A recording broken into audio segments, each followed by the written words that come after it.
nada más y nada menos que el lockpicking. Vamos a hacer que el compañero baje un poquito.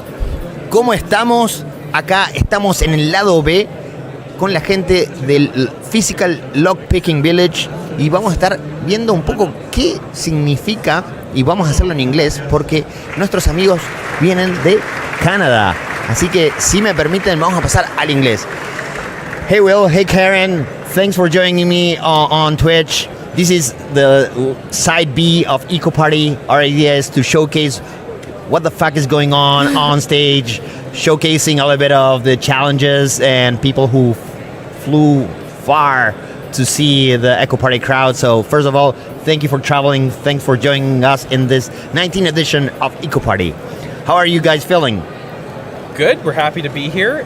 Eco Party we've been here the second year now, and it's always a blast. We love coming. So yeah, thanks for the invite. That's awesome. Very, very exciting. Everyone here is very nice, so we've been having a very good time here. When people first know, and maybe at Eco Party, maybe at different conferences, they see lockpicking, right? Opening locks without the keys, bypassing alarms, copying, cloning key fobs.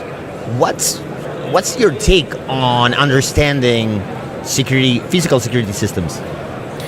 It's something that everyone uses every day. You lock your house, your office has a lock, usually a key card or fob, and so we use it every day. It helps to understand how it works. And so just even for people that don't work in security, just knowing how things work is a very enlightening experience. And then for those who do, understanding how it works is necessary to understand what are the vulnerabilities, how can a criminal get in, and how can I select and upgrade my security system to prevent that from happening. And so we teach people both sides of that coin, how to hack it, how to pick the lock, how to bypass the alarm system, and how to fix it. Karen, how do you see the first impression when people open their first lock? Well, it's very exciting, you know. A lot of these vulnerabilities are very easy, and for a lot of people that is unexpected. You know, we do a lot of these demonstrations, and a lot of people think, oh yeah, you know, this is something that only a professional could do or someone very skilled. And so I find that it's very important for people to have that ability to do that hands-on learning and try it for themselves and see just how easy it is. And so how easy it would be for an attacker to do the same. And then that kind of highlights in their mind both, oh wow, this is cool, I could in theory also do this, but also just the importance of securing it because it's so easy for others to do as well. And over the time of making the village and getting yourself into physical security, what's your take on your own security and your own house? Are you still using like Kiwi set? Did you change your front locks? Did you set up a ring alarm? How did that the knowledge change your mentality around your own security? Yeah, so, you know, a lot of people think that like where we live, our own homes are like super, super secure. But one of the things that you learn when working in security is what scope and what is likely to happen to your house versus what is unlikely. So for example, my front door is not, you know, a super high security lock because the chances of someone trying to lockpick to break into my home is very low, especially compared to something like destructive entry. Why would they spend time trying to pick my lock? Even if it's not super hard, why would they spend a few minutes to pick a lock when they could throw a brick through my window and just get in otherwise, right? Another excuse to get a flamethrower, right? And as well, if you put a really good lock like an Abloy on your door, that tells to people there's something valuable in here. Exactly. I should break into this house by smashing this window rather than smashing that window because windows with Abloys are identical. Exactly. And that's quite a neat trick, you know, to understand what information you're revealing by just, you know, putting high-end locks on your door. So we have a few demos. I'm going to speak in Spanish a little bit for our crowd. Bueno, estábamos hablando un poquito sobre la importancia de entender los mecanismos de seguridad que usamos todos los días. Le estaba preguntando qué cerraduras usaban en sus casas y también lo que involucraba poner una cerradura de alta calidad en la puerta que todo el mundo vea. Vamos a estar haciendo algunas demos, vamos a estar viendo el Flip Zero, vamos a estar haciendo un poco de lockpicking, así que voy a ir un poquito de inglés, un poquito de español. Tírenme cosas en el chat que los voy a ir leyendo. Well, I think as a good beginning would be interesting to showcase the acrylic lock. I don't know if we can get a camera nearby.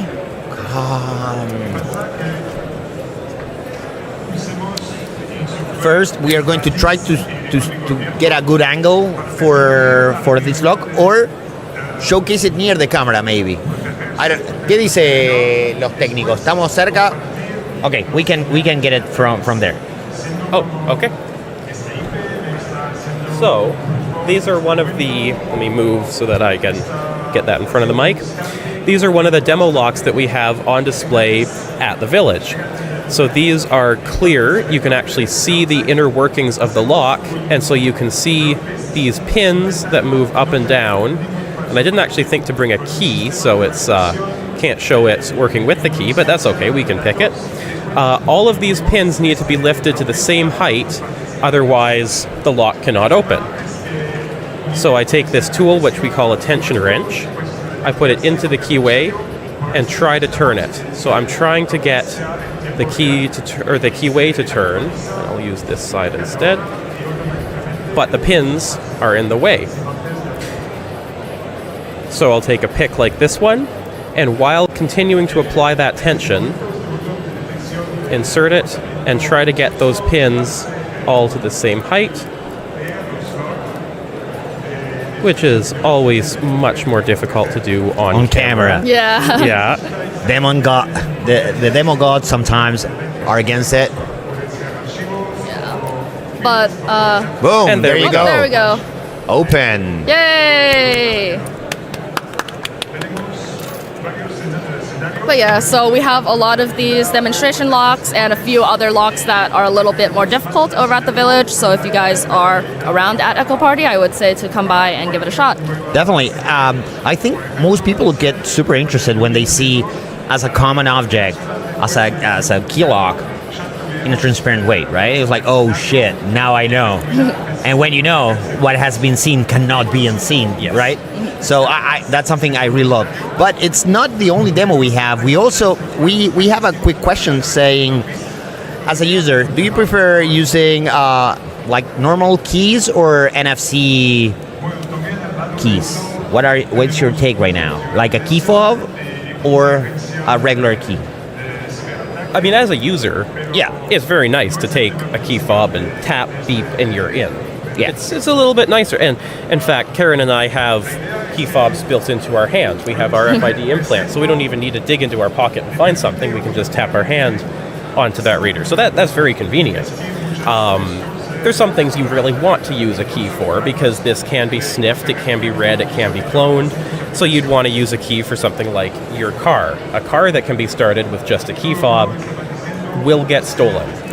Yeah, I have seen videos right now of people who maybe leave their key fobs, you know, the near presence key fobs in their front porch or maybe on the other side. Yes. So they come with a big antenna, Yes. and they do a replay attack to the car. Yes. Always buy a car that needs a key to insert and turn to start it, because they're not going to do both that and hot wiring it. They'll go to your neighbor instead. So how about, you know, access of entry? We have the beautiful crowd that has built a nice scenario. I don't know which one we should start with. Let's start with this one. Yes. Okay, so we're going to start with over here, and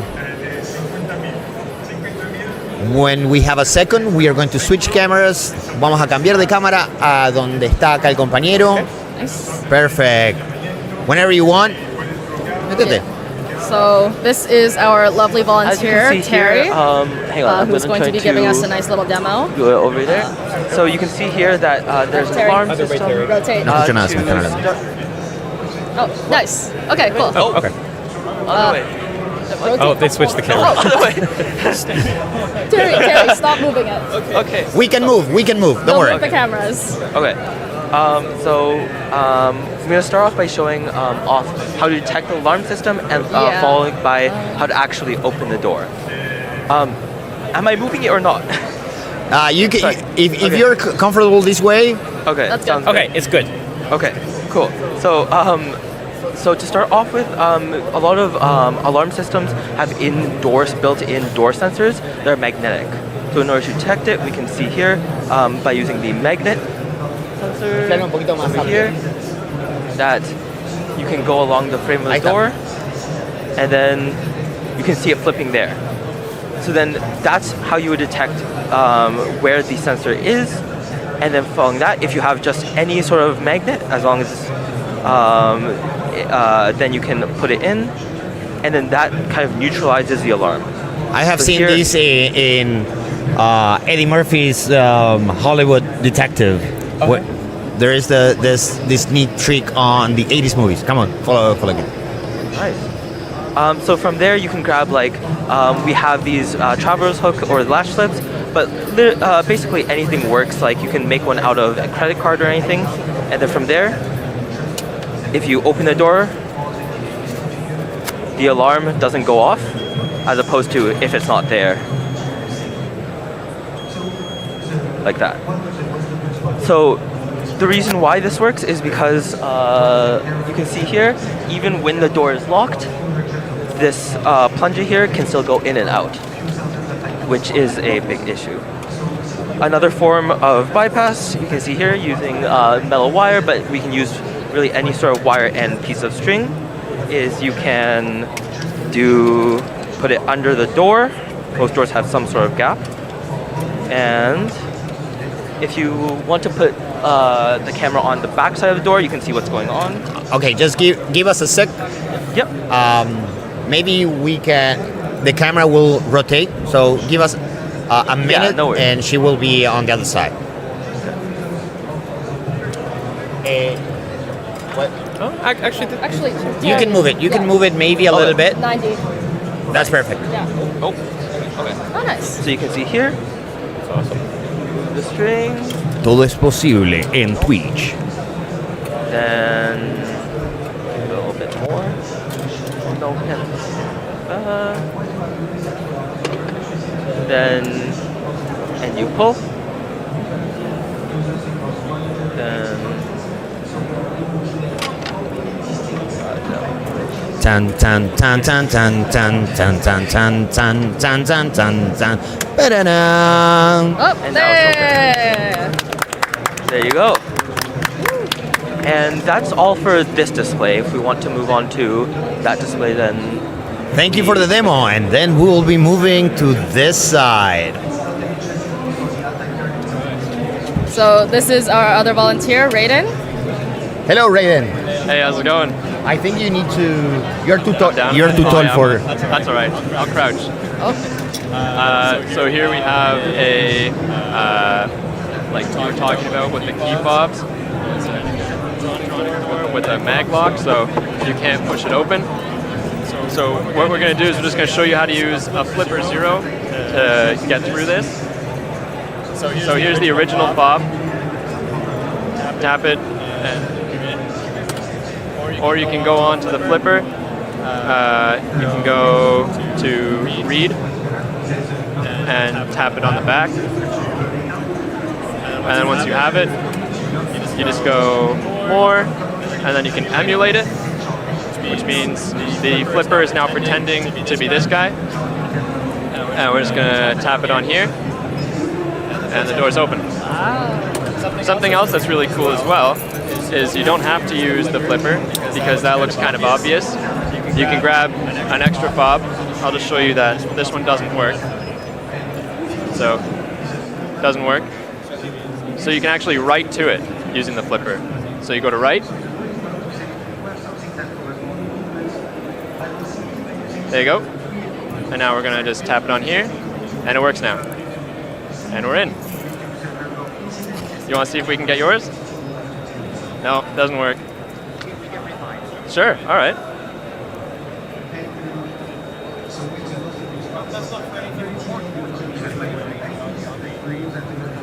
Well, we got some information.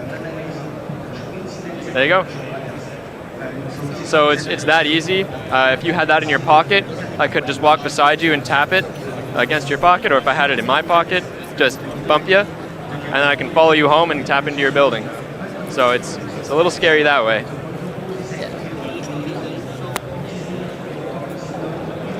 Ahí están viendo el uso del Flipper Zero. Muchas gracias. Thank you for the demo. No worries. There's actually a couple more things that we can do with this door. Oh, tenemos más. Come on. Oh yeah, lots more. So this door is powered by like a magnet and I guess an electromagnet. So it needs power to work. So with no power, it'll just turn off. So you can if you can find where the power is, which in this case it's just right here, accessible. You take that off, come down here and just disconnect one of these guys. The door is going to remain open and unlocked. It doesn't lock anymore. I'm going to translate just that little bit. Of course.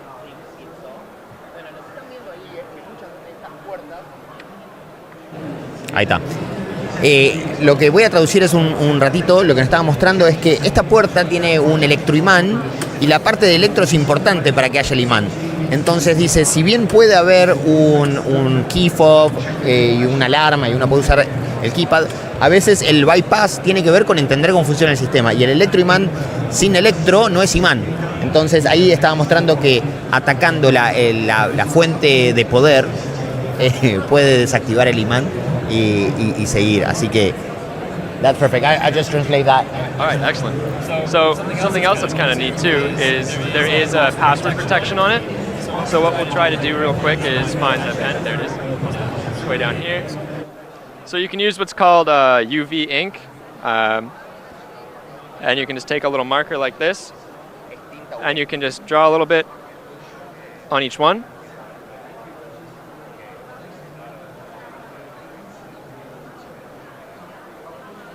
And let's say someone who does know the password comes and tries it. Do you know the password? Here, so come to the password. I won't look. I'll look away. All right, it's good. Okay. So now I can just kind of come over here once it locks. There we are. And I can use this light that's built into this. And I can see here. Okay, there's little tiny smidgets that are kind of smudged a little bit on 1, 6, and 4, I think. So I'm just going to try every combination that I can get. And pound. So that wasn't it. Let's try 1, 6, 4. No. Oh. No. Yep. There it is. Easy peasy. All right. I think that's pretty much it. Bueno, eso, muchas gracias. Thank you. Lo que nos estaba mostrando ahí es que con tinta UV puedes saber qué números se utilizaban en el pad de entry y después hacer un brute force limitado, pero sabiendo qué caracteres son, pero no sabemos el orden. Así que no hace falta muchas veces ser mega para entender muchas de estas cosas. Para cerrar, yo le estoy hablando en español como si me entendieran, pero yo lo sé que no. I'm talking Spanish as you can guys get me, but I understand that you don't.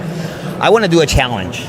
It's been a while since I'm not doing lockpicking, but I'm down for a challenge. Okay. Who is competing with me? Karen, Will, who's competing? All right, I'll do it. Competencia de lockpicking en vivo, ya lo estás viendo. Do we have locks or? Okay.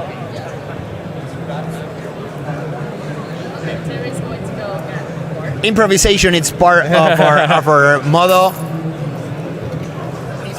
These are my keys. But I love that you guys come from far to showcase this.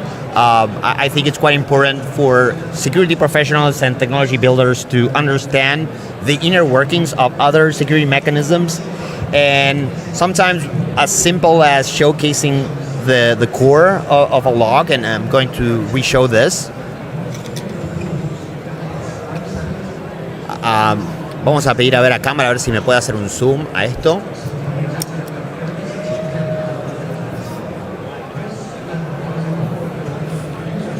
Bueno, ahí pueden ver la cerradura y no le voy a hacer lockpicking, pero voy a mostrar Lo voy a girar un poquito. ¿Cómo es adentro? Básicamente esto tiene como una combinación y la combinación se complementa con la llave. Entonces cuando uno mete la llave, obviamente no se va a ver, hay mejores videos en internet, pero ven que ahí se mueve. Entonces estas cositas son las que traban a la cerradura. Entonces cosas tan simples como ver cómo funciona y abrirlo y manipularlo, ¿ves? Esta es lo que se llaman ganzúas en español. Y solo con esto podríamos abrir. Ahora, vamos a estar... Are we opening up the transparent locks? I think so. Then Okay. people can see. Okay. So, what are the rules? Tension wrench in or out? I think out. Start from nothing. Okay. Bueno, vamos a hacer un challenge entre los tres. Exactamente. We are going to do us three. Y que alguien diga 3, 2, 1. Bueno, it's going to be a countdown. Minuto. Cada uno tiene un lockpick diferente. Every of us have a different lockpick. So I have the easiest one, or my favorite, this is a rake. It's not actually a rake, but it's rakish. Then you have a diamond pick. Cada ganzúa es diferente y tiene diferentes maneras de usar, y hay algunas que son más fáciles. La que tengo yo es como la de Brute Forcer, porque me están dejando ganar. Y ellos usan las de Pro, que son el Lockpick Masters of the Universe. Bueno, vamos a hacer en 3, 2, 1. Ahí viene la cámara para tomar todo lo que está pasando en esto, que es Lado B. Así que a la cuenta de 5 arrancamos.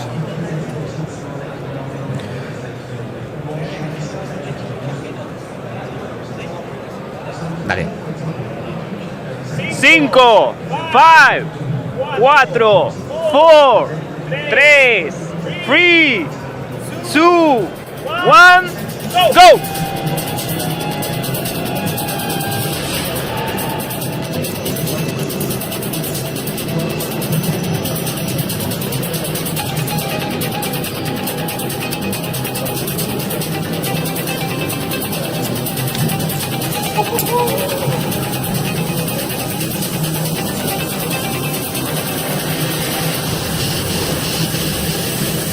You can try again.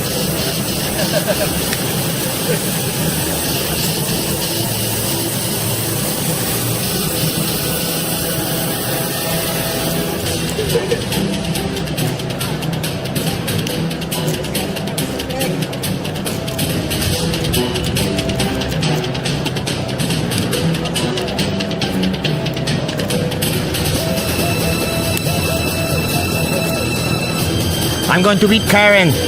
Will is kicking our ass. Sarah, do you want to switch locks? This one might be a bit easier. Yeah. Switch locks. Ya empezamos con las excusas.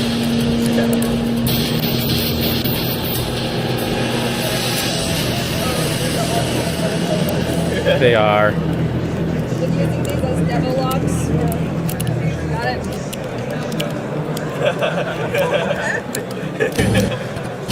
Perdí. Le voy a echar la culpa a I'm going to blame the locks, but since you guys open it, okay, I'm going to try that one. Mm-hmm. El tema que estos candados no son tan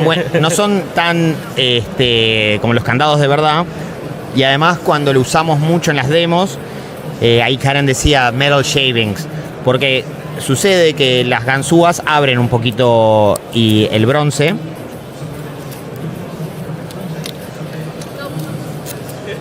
Bueno, es simplemente soy yo, vago. You actually did have the hardest lock because you can see how different the heights have to be. Thank you for being supportive. No, I think I have this. You got mine. That one's mine. Sí, estoy Oh, let's see. I'm doing way more pressure, and I see it how Yes, you did. This one's also, I had the easiest. Oh. This one's also, That's why. but this one is also has quite a large difference in pin height. Hey, I got that one fast. He's also using a rake. Yes, which makes it harder when there's a big difference in pin height. Thank you for being that supportive. Do we have the other type of I lockpick? have a whole bunch of picks right there. You're welcome to use any of those in the little case there. Grab the lychee and the one Morris one. I really like the Bogotas. Those are my favorites. Yo hasta que no abra, chicos, no vamos a suspender el stream, no cerramos la eco.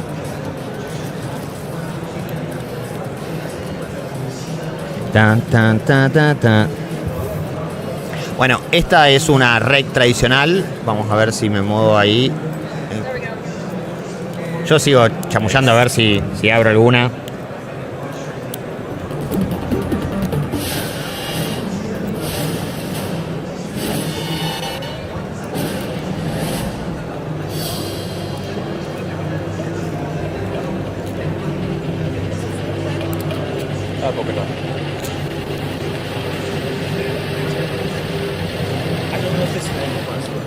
Ya le estoy usando el kit.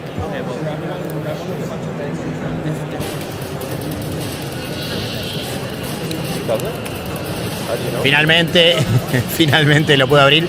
Pero I got way easier with a single pick. Les voy a mostrar un poquito las diferencias. A mí me estaba costando mucho abrir con esta. Mirá, hay gente que saluda del fondo. A ver, voy a ir acá a la cámara móvil. Ahí está. Bueno, esta acá. Vamos a hacer zoom ahí. Bueno, ese es el rake. Y este es el single pick, donde vas manipulando de a uno. Diferentes herramientas, diferentes problemas. Pero acá Will tiene... What's the name of this kind of lock? The lockpick? So this lockpick is called a lychee lockpick, which is the factory in China that designed them and makes them. Thank you, Karen. So it only works in one type of lock, but it works really, really well in that type of lock. And we've found teaching lockpicking is an extremely effective way to teach because you can visually see where the pin is or where the pick is within the lock. So in this case, I'm right at the deepest part, and I can see how high I am based on this little angle or this little needle right here. Voy a traducir un poquito. Las cerraduras tienen un código, ¿no? Tienen una cantidad de posiciones fijas. Y vos cuando vas al cerrajero, normalmente la máquina tiene diferentes máquinas. Entonces lo que él tiene no es solo un lockpick, también es un decoder y para ciertos tipos de llave.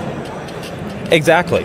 So not only will it pick the lock, and I can attempt to demonstrate here, so I can feel that there's no binding on pin 1.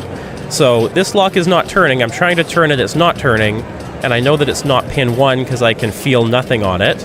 Same thing with pin 2. And then pin 3, I do feel binding, so I push down until I hear a click. And I actually might try to get that click on the microphone. I don't know if it'll pick it up, but let's try. Oh, there you go. There we go.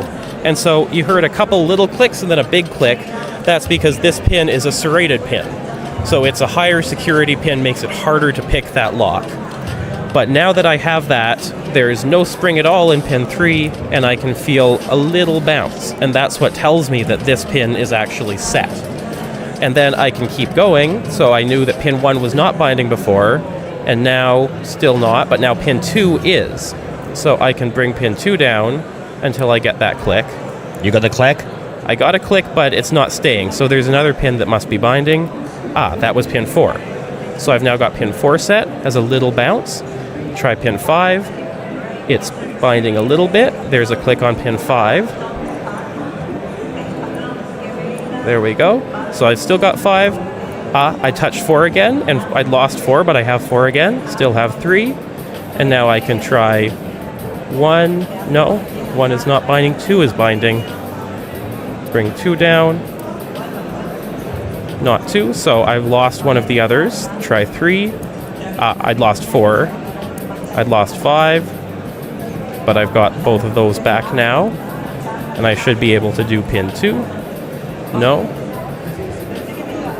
So this is what happens with security pins, is now touching one of the other pins makes you lose the set on the ones you've already done.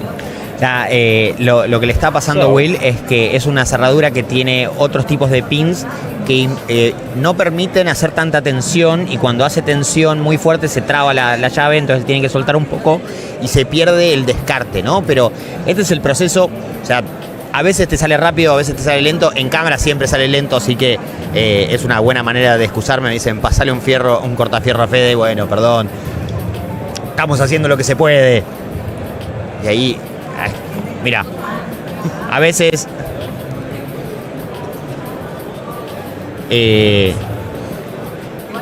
maybe for tomorrow I have a challenge for you guys.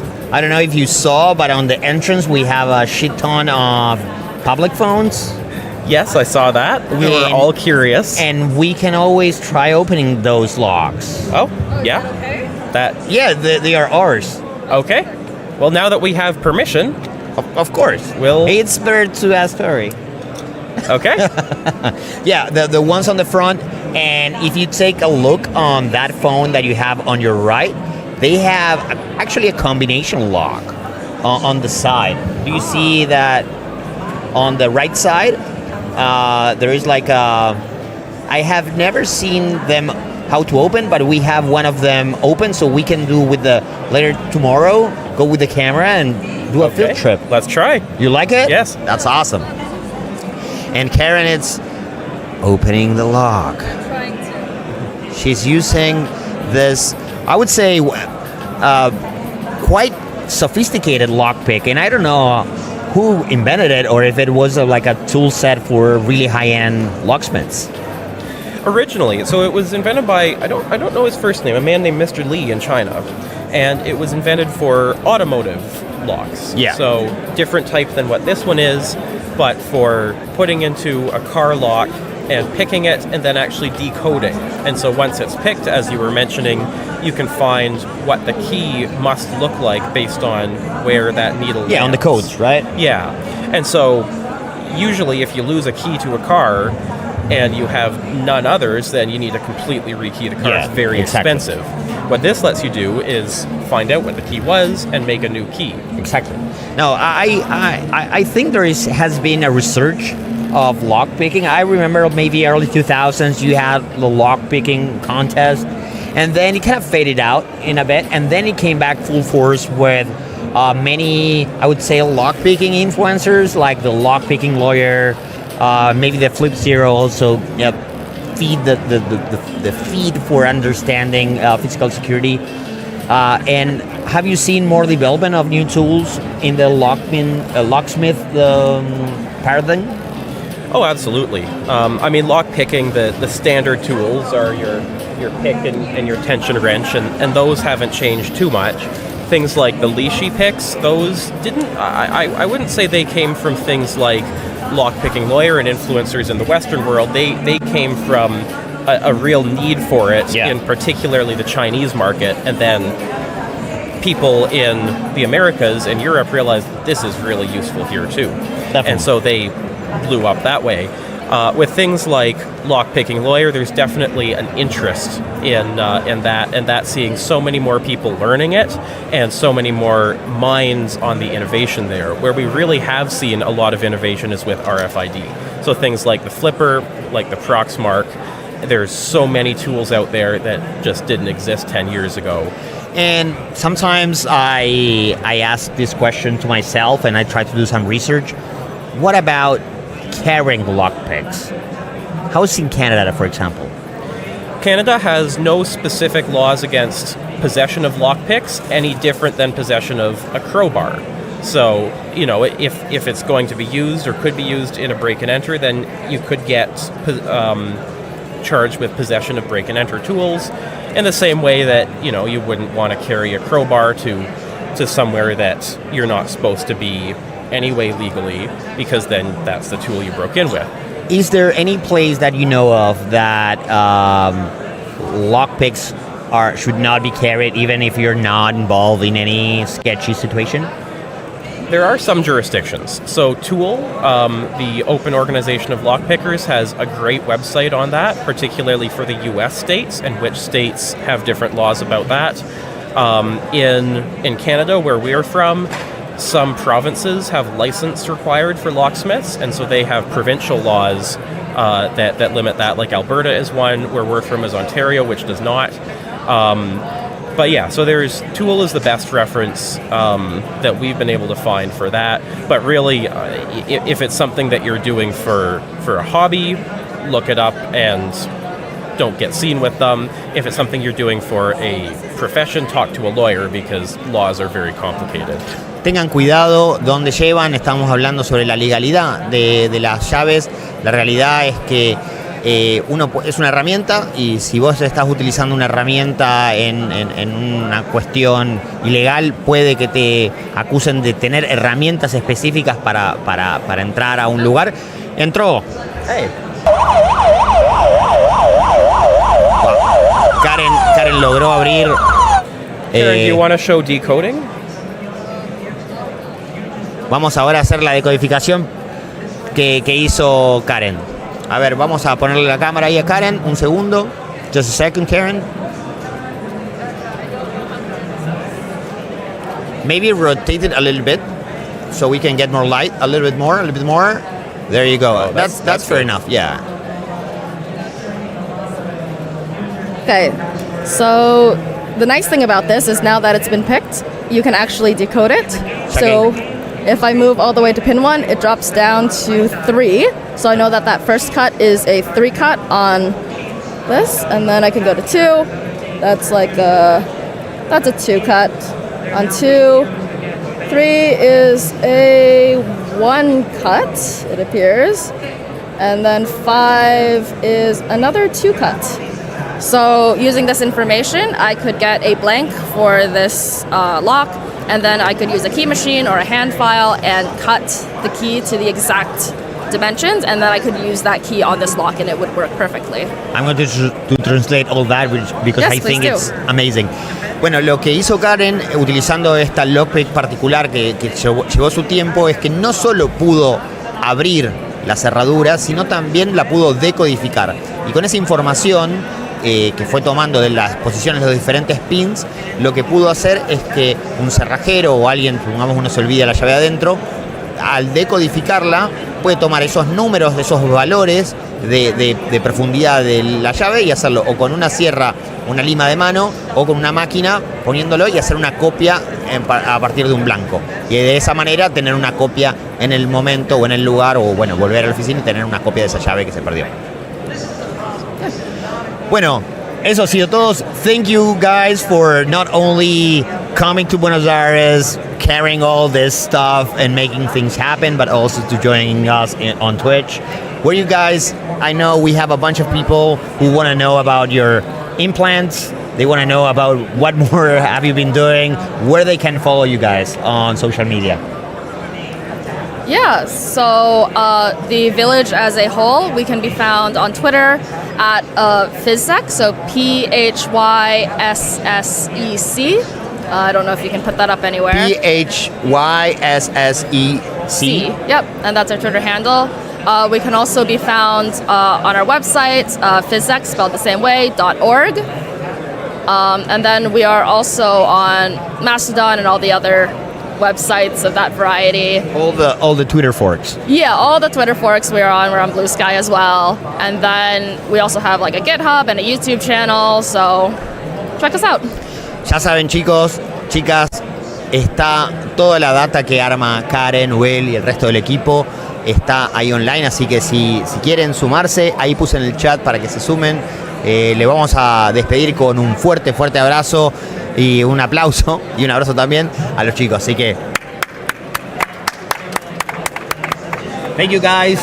We'll continue on Twitch y vamos a otra camarita. Desarmamos intervalo y síganos.